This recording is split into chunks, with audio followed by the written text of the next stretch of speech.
আসসালামু আলাইকুম। আপনাদের সিভিল ইঞ্জিনিয়ারিং স্টাডি জোনের পক্ষ থেকে সবাইকে স্বাগতম। আজকে আমরা নবম ও দশম শ্রেণীর অধ্যায় তৃতীয় অধ্যায়ের নাম হচ্ছে বীজগাণিতিক রাশির একটা টপিক আছে, খুব সহজ একটা টপিক। সেই টপিকটার নাম হচ্ছে মিডল টার্ম। তোমরা আগেই থেকেই জানো যে মিডল টার্ম দুই নিয়মে করা যায় বা দুইটা কোশ্চেনে আসে। সেই দুইটা কোশ্চেন হচ্ছে একটা এমসিকিউ আকারে। আমরা যদি এক নম্বরে দেখি যে এমসিকিউ, এই এমসিকিউর বাংলা হচ্ছে কি বহু নির্বাচনী। এই বহু নির্বাচনীতে বিশেষত 9-10-এর সময় থাকে হচ্ছে 30 মিনিট, সময় থাকে 30 মিনিট এবং কোশ্চেনও থাকে ওই 30 মিনিট। আর 2 নম্বর কোশ্চেনে যেটা আসে এটা হচ্ছে ক নাম্বার কোশ্চেন, ক নাম্বার কোশ্চেন, ঠিক আছে? বা এটা ধরতে পারি আমরা সংক্ষিপ্ত কোশ্চেন আসতে পারে। আমরা এটা দুই নিয়মে করব। প্রথমেটা আমরা দেখবো যে এমসিকিউ আকারে কিভাবে করতে পারি।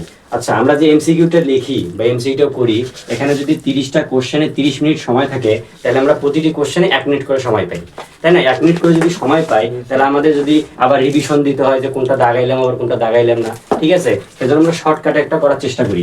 দেখো, এখানে প্রথম অঙ্কটা হচ্ছে m² প্লাস m মাইনাস 56। আমরা যদি এটা আবারও লিখি m² প্লাস m মাইনাস 56, দেখো খুব সহজে 2 লাইনে এই অঙ্কটা করা যাবে।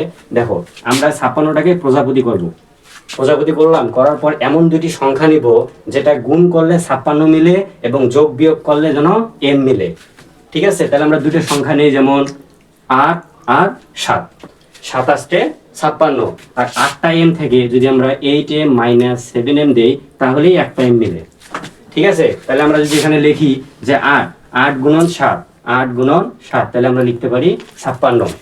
এখন আমাদের মূল কোশ্চেনটা হচ্ছে যে এখানে আমাদের অ্যান্সার বের করতে হবে চলক দ্বারা। কি দ্বারা? চলক দ্বারা বের করতে হবে। এখানে দেখো যে m এর সামনে কি আছে? প্লাস চিহ্ন দিলাম, চলক কি m দিলাম। 56 সামনে কি আছে?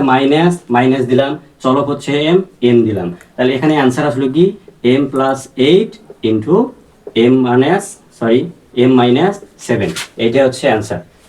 আচ্ছা দেখো, তাহলে আমরা এখানে অ্যান্সার পেলাম কি m plus 8 into m minus 8। আবার এইটা যদি সংক্ষিপ্ত কোশ্চেন আসে তখন আমরা কিভাবে করব? এখন এইভাবে আমরা দেখি যে m² প্লাস m মাইনাস 56। তাহলে আমরা প্রথমেই দেখছিলাম যে দুইটা সংখ্যা দ্বারা গুণ করলে 56 মিলে এবং দুইটা সংখ্যা যোগ বিয়োগ করলে m মিলে। তাহলে এখানে আমরা কি লিখতে পারি যে সমান m² plus 8m minus 7m minus 56 লিখতে তো পারি, তাই না? তাহলে 8টা m থেকে 7টা m বাদ দিলে একটা m। এখন তোমাদের মনে কোশ্চেন এখানে আবার প্লাস এখানে আবার মাইনাস আসলে কিভাবে? আমরা জানি যে plus into minus equal minus হয়, প্লাসে মাইনাসে মাইনাস, আবার এখানে আসতে পারে মাইনাসে প্লাস হয়, ঠিক আছে? তাহলে এখানে আমরা দেখো যে m কমন নিলাম, m² আছে, m কমন নিলাম। এখন কমন নেওয়ার ক্ষেত্রে কি করতে হয়? সর্বনিম্ন মানে সবচেয়ে ছোট যেটা সেটা কমন নেব। আচ্ছা বলো তো, 8m বড় বা 7m বড় না m² ছোট? অবশ্যই m² ছোট। তাহলে আমরা m কমন নিলাম। এখন দুইটা m থেকে, এখানে ধরো m গুণন m আছে, আর দুইটা m থেকে একটা m নিলে আর একটা m থাকে, ঠিক আছে? তাহলে এখানে m² কমন নেওয়ার পর m প্লাস 8 মাইনাস যদি 7 কমন নেই, এখানে থাকে কি m প্লাস 8। এখন তোমাদের মনে কোশ্চেন আবারও যে মাইনাস যদি 7 কমন নেই, এখানে তো লিখলেন প্লাস 8, এবারও এখানেও m প্লাস 8।